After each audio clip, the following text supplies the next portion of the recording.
يا أيها الذين آمنوا كونوا قوامين بالقسط شهداء لله ولو على أنفسكم أو الوالدين والأقربين إن يكن غنيا أو فقيرا فالله أولى بهما ولا تتبعوا الهوى أن تعدلوا وَإِن تَلْوُوا أَوْ تُعْرِضُوا فَإِنَّ اللَّهَ كَانَ بِمَا تَعْمَلُونَ خَبِيرًا۔ ان آیات کریمہ کا ترجمہ یہ ہے: اے ایمان والو، انصاف قائم کرنے والے بنو، اللہ کی خاطر گواہی دینے والے، چاہے وہ گواہی تمہارے اپنے خلاف پڑتی ہو یا والدین اور قریبی رشتہ داروں کے خلاف۔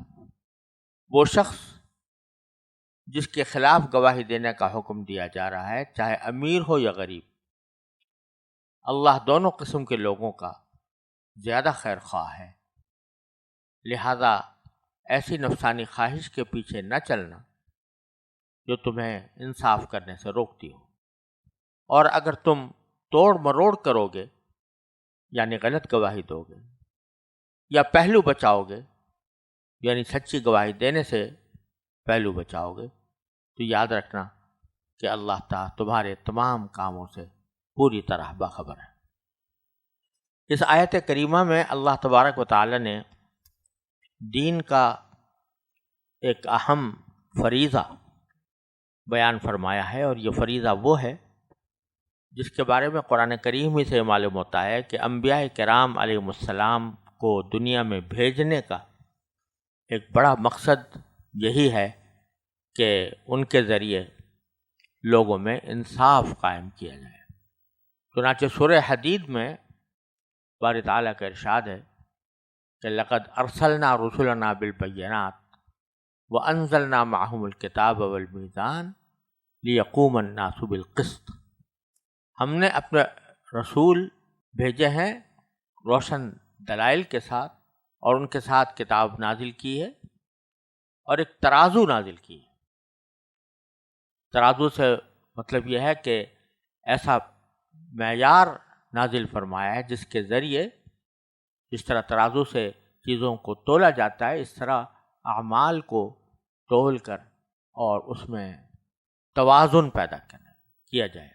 لیقوم الناس بالقسط، تاکہ سارے لوگ انصاف پر قائم ہو جائیں۔ تو اس آیت کریمہ سے معلوم ہو رہا ہے کہ اللہ تبارک و تعالی نے انبیاء کرام کو جس مقصد کے لیے بھیجا، اس میں ایک اہم مقصد دنیا میں انصاف قائم کرنا تھا۔ لیکن انصاف قائم کرنے کے لیے عام طور سے جو تصور آتا ہے وہ یہ کہ یہ حاکم کی ذمہ داری ہے، یا قاضی اور جج یا مجسٹریٹ کی ذمہ داری ہے کہ وہ انصاف قائم کرے۔ اور اس میں کوئی شک نہیں کہ اجتماعی سطح پر انصاف قائم کرنا بے شک حکام کی ذمہ داری ہے، عدالتوں کی ذمہ داری ہے، لیکن یہ ذمہ داری صرف ان کے ساتھ خاص نہیں ہے، بلکہ اللہ تبارک و تعالیٰ کے کلام سے یہ بات معلوم ہوتی ہے کہ انسان کی انفرادی زندگی میں بھی انسانوں کو حکم دیا گیا ہے کہ وہ انصاف قائم کرنے والے بنے، اور اس کو پورے نوع انسان کی ذمہ داری قرار دیا۔ لیقوم الناس بالقسط، صرف مسلمانوں کی نہیں بلکہ یقوم الناس بالقسط، تاکہ لوگ انصاف قائم کرنے والے بن جائیں۔ تو اس لیے یہ بتلانا مقصود ہے کہ انصاف کا مطالبہ صرف دوسروں ہی سے نہ ہو اور صرف حاکمی سے نہ ہو، بلکہ خود اپنے نفس سے بھی ہونا چاہیے۔ اور اس میں جب آدمی دوسرے کے ساتھ کوئی عدل و انصاف کا معاملہ پیش آ رہا ہو تو اس کی مختلف صورتیں ہیں۔ عدل و انصاف انفرادی طور پر قائم کرنے کی مختلف صورتیں ہیں. مثلاً عدل و انصاف کا مطلب یہ ہوتا ہے کہ ہر حقدار کو اس کا حق پورا پورا دیا جائے. تو اس میں حقیقت میں اللہ تعالیٰ کے حقوق بھی داخل ہیں کہ اللہ تعالیٰ کے حقوق پوری طرح ادا کیے جائیں، اور سب قسم کے انسانی حقوق بھی داخل ہیں. اس لیے انصاف قائم کرنے کے مفہوم میں یہ بات بھی داخل ہے کہ کوئی کسی پر ظلم نہ کرے، اور یہ بھی داخل ہے کہ ظالم کو ظلم سے روکا جائے. اگر انسان میں استطاعت ہے، دیکھ رہا ہے کہ کوئی شخص کسی پر ظلم کر رہا ہے، تو اس ظلم کرنے والے کا ہاتھ پکڑے، اس کو روکے تاکہ مظلوم کی مدد کی جا سکے. یہ بھی انصاف قائم کرنے میں داخل ہے. اور مظلوم کی حمایت کرنا بھی داخل ہے. اور اگر کسی ظالم کو ظلم سے بچانے اور مظلوم کو اس کا حق دلوانے کے لیے ضرورت پیش آئے کہ عدالت میں جا کے گواہی دینی پڑے، تو آدمی اس گواہی سے بھی گریز نہ کرے تاکہ مظلوم کی مدد ہو اور ظالم کو اس کے ظلم سے روکا جائے. یہ معنی ہے کہ کونوا قوامین بالقسط، انصاف قائم کرنے والے بن جاؤ، شہداء للہ، اللہ کی خاطر گواہی دینے والے. تو دو جملے فرمائے، ایک یہ کہ قوامین بالقسط بن جاؤ، عدل انصاف قائم کرنے والے بن جاؤ. اور عدل و انصاف قائم کرنے کے اندر یہ بھی کہا جا سکتا تھا کہ انصاف کرو، عدل کرو، لیکن لفظ جو اللہ تعالیٰ نے استعمال فرمایا وہ قوامین بالقسط، کیونکہ اگر یہ صرف کہا جاتا کہ انصاف کرو تو وہ انصاف کسی ایک قضیے سے متعلق بھی ہو سکتا تھا، کسی ایک قضیے میں انصاف کر لیا، بات ختم ہو گئی. لیکن قوام بالقسط فرما کر اشارہ یہ کر دیا گیا کہ یہ انصاف کا عمل ساری زندگی جاری رہے. انصاف قائم کرنے والے بنو. اس میں قائم کرنے والے میں بھی مبالغے کا صیغہ ہے، قوام، یعنی خوب اچھی طرح قائم کرنے والا. اس کا مطلب یہ کہ جب سے انسان ہوش سنبھالتا ہے، بالغ ہوتا ہے، اس وقت سے لے کر مرتے دم تک اسے انصاف کا دامن پکڑے رہنا چاہیے اور کسی وقت بھی انصاف اس سے جدا نہ ہو. دوسرا یہ فرمایا کہ شہداء للہ، اللہ کی خاطر گواہی دینے والے پر. یعنی اس کا ایک واضح مفہوم تو یہ ہے جو عام طور سے سمجھا جاتا ہے، وہ یہ کہ عدالت میں اگر ضرورت پڑ جائے کسی کی حمایت کی خاطر اس کے حق میں گواہی دینے کی، تو جا کر گواہی دو. اور قرآن کریم میں حکم بھی ہے، لا تکتموا الشہادہ، گواہی کو چھپاؤ نہیں. ومن یکتمها فإنہ آثم قلبہ، جو گواہی کو چھپائے اس کا دل گنہگار ہے. لیکن ساتھ ہی عدالت کو بھی حکم دیا گیا کہ لا یضار کاتب ولا شہید، کہ جب گواہی دینے کے لیے آئے تو اس کو تکلیف نہ پہنچائی جائے.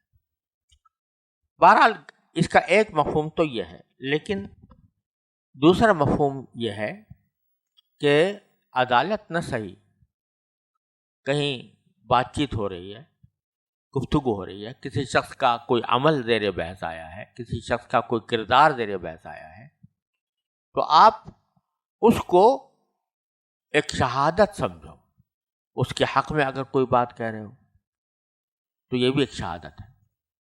ایک شخص ہے جس کی بلا وجہ غیبت کی جا رہی ہے اور برا بھلا کہا جا رہا ہے، آپ اس مجلس میں بیٹھے ہو، تو وہاں پر آپ کا فرض ہے کہ حق کی گواہی دیں. جو حق بات آپ کو معلوم ہے وہ زوروں پر ظاہر کریں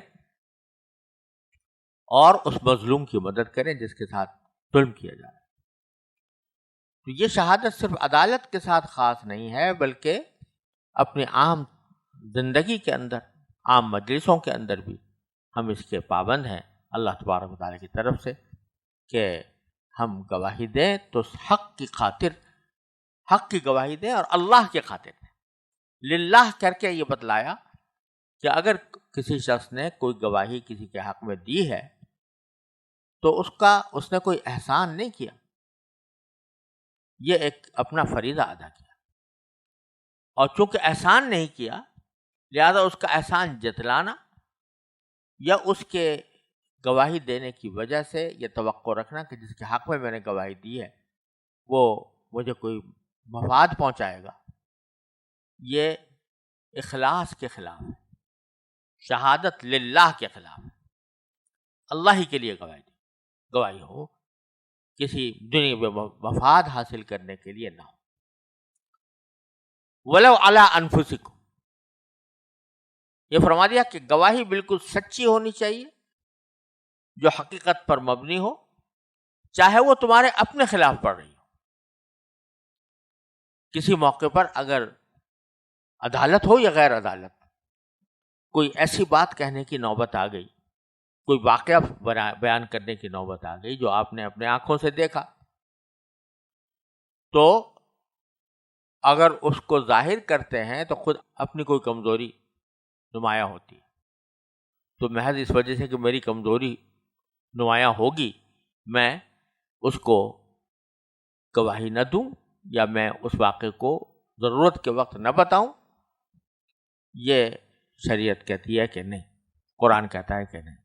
چاہے گواہی تمہارے خلاف پڑ رہی ہو تو گواہی برحق دو، سچی دو جو حقیقت پر مبنی ہو. اول والدین والاقربین، یا وہ گواہی والدین کے خلاف پڑ رہی ہو یا رشتہ داروں کے خلاف پڑ رہی ہو، لیکن تمہیں گواہی دینی چاہیے، حق کی گواہی دینی چاہیے، اور اس سے پہلے توہین نہ کرنا چاہیے، کیونکہ اللہ تعالیٰ نے تمہارے اوپر یہ ذمہ داری عائد کی ہے کہ تم قوام بالقسط بنو، انصاف کا پرچم بلند کرنے والے بنو، انصاف کا حامل بنو. پھر ایک عجیب طریقے سے اللہ تبارک و تعالیٰ نے یہ بات فرمائی ہے کہ تم جن لوگوں کی وجہ سے، جن لوگوں کی خیر خواہی سمجھ کر یا ان پر ترس کھا کر تم کوئی غلط گواہی دے رہے ہو کہ بھئی یہ میرا بھائی ہے اور بیچارہ فقیر ہے اور اس کے پاس پیسے نہیں، تو دوسرے نے اس کے اوپر قرضے کا دعویٰ دائر کر رکھا ہے، آپ کو پتہ ہے، آپ گواہ ہیں اس میں. آپ گواہی اس لیے نہیں دیتے کہ میرا بھائی اگر میں گواہی دوں گا قرضہ اس کے ذمہ لازم ہو جائے گا اور میں گواہی دے کر اس کی مشکلات میں اضافہ کروں گا. تو بظاہر نیت تو ٹھیک لگ رہی ہے کہ اپنے فقیر بھائی کی مدد کرنی ہے اور اس کو مشکلات سے بچانا ہے، لیکن اسی کی غرض سے غلط گواہی دے رہے ہیں. تو اللہ تعالیٰ فرما رہے ہیں کہ بندہ خدا، یہ بھائی جو جس کو تم فقیر سمجھ کر اس پر ترس کھا رہے ہو، اس کے وجہ سے غلط گواہی دے رہے ہو، اللہ تعالیٰ اس کے زیادہ قریب ہے. تم زیادہ بہتر سمجھتے ہو اس کی مصلحت یا اللہ تعالیٰ زیادہ بہتر سمجھتے؟ تم زیادہ قریب ہو اس کے یا اللہ زیادہ قریب ہے؟ تو اللہ تبارک و تعالیٰ قریب ہے. اگر وہ واقعی مستحق ہے، غریب ہے، فقیر ہے، اللہ تعالیٰ کے اوپر اس کو چھوڑو، اللہ تعالیٰ اس کی قربت اور فقر کا مداوع کرنے کے لیے کافی ہے. تم جھوٹی گواہی دے کر اس کی مدد کرنے سے گریز کرو. اسی طرح اگر وہ مالدار ہے آدمی، اور تم مالدار ہونے کی وجہ سے یہ سمجھتے ہو کہ اس کی مروت میری کا تقاضا یہ ہے کہ میں اس کے حق میں گواہی دے دوں یا اس کے خلاف گواہی دے دوں، میری مروت اپنے کسی دوست یا عزیز کی وجہ سے مجھے اس مالدار کے خلاف گواہی دے دینی چاہیے. تو اللہ تبارک و تعالیٰ فرماتے ہیں کہ وہ شخص جس کے خلاف تم گواہی دے رہے ہو وہ چاہے غنی ہو یا فقیر ہو، واللہ فاللہ اولیٰ بہما، اللہ تبارک و تعالیٰ ان کا زیادہ خیر خواہ ہے، ان کے زیادہ قریب ہے، یعنی ان کا زیادہ خیر خواہ ہے تمہارے مقابلے میں. تو اس لیے یہ خیال دل سے نکال دو کہ ہم کسی کی حمایت کر کے اس کا کوئی حق ادا کر رہے ہیں. اللہ تبارک و تعالیٰ ان کے زیادہ حقدار ہے، ان کی خیر خواہی کر رہے ہیں. اور پھر خاص طور پر فرمایا وَلَا تَتَّبِعُوا الْهَوَىٰ أَن تَعْدِلُوا، لہٰذا ایسی نفسانی خواہش کے پیچھے نہ چلنا جو تمہیں انصاف کرنے سے روکتی ہو۔ انصاف کرنے سے جو رکاوٹ پیدا ہوتی ہے وہ در حقیقت پیدا ہوتی ہے اسی طرح کہ اس میں انسان کوئی نفسانی خواہش کا شکار بن جاتا ہے کہ اگر میں یہ گواہی دوں گا تو میری فلاں خواہش پوری نہیں ہو سکے گی۔ تو جب آدمی نفسانی خواہشات کی وجہ چل رہا ہوتا ہے تو جس طرح وہ اس کو ہر گناہ پر آمادہ کر سکتی ہیں، اسی طرح گواہی غلط دینے کے اوپر بھی آمادہ کر سکتی ہیں۔ تو سمجھ لو کہ انصاف سے روکنے والی نفسانی خواہش کی پیروی ہرگز نہ کر۔ وَإِن تَلْوُوا أَوْ تُعْرِضُوا، اور اگر تم توڑ مروڑ کرو گے، باتوں کو توڑ مروڑ کریے، بجائے اس کے کہ کھلم کھلا جھوٹی گواہی دیں، اس سے ذرا دل پریشان ہو رہا ہے اور دل نہیں مان رہا کہ میں جھوٹی گواہی کی کھلم کھلا دوں، تو بعض اوقات توڑ موڑ کر ایسی بات کہہ دی کہ جس کا تأثر جو ہے وہ دوسرے کے اوپر وہی پڑا جو جھوٹی گواہی کا پڑنا چاہیے تھا، اگرچہ الفاظ اس کے اوپر صریح نہیں تھے۔ تو ایسا توڑ موڑ کر کے بات بھی نہ کرو۔ اور تعرضو کہ معنی پہلو بچاؤ، کہ جب تمہیں گواہی دینے کے لیے بلایا جا رہا ہے تو اس وقت میں تم پہلو بچا کر نکل جاؤ، اس خیال سے کہ اگر میں گواہی دوں گا تو میرے کسی دوست کسی عزیز کو نقصان پہنچ جائے گا۔ تو اگر یہ پہلو بچاؤ تو یہ بھی غلط بات، دونوں باتیں غلط ہیں، توڑ موڑ کرنا بھی اور پہلو بچانا بھی۔ اور فرما دیا فإن اللہ کان بما تعملون خبیرا، اللہ تعالیٰ تمہارے ہر عمل سے باخبر ہے، لہٰذا اگر تم توڑ موڑ کر کے کہیں دھوکہ دے بھی گئے تو ہو سکتا ہے وہاں تم بچ جاؤ، لیکن اللہ تبارک و تعالیٰ جو ہر عمل کو خوب دیکھتا ہے اور جانتا ہے، باخبر ہے، وہ سب دیکھ رہا ہے، اور تم اس کی ناراضگی سے یا اس کے دیے ہوئی سزا سے بچ نہیں سکو گے۔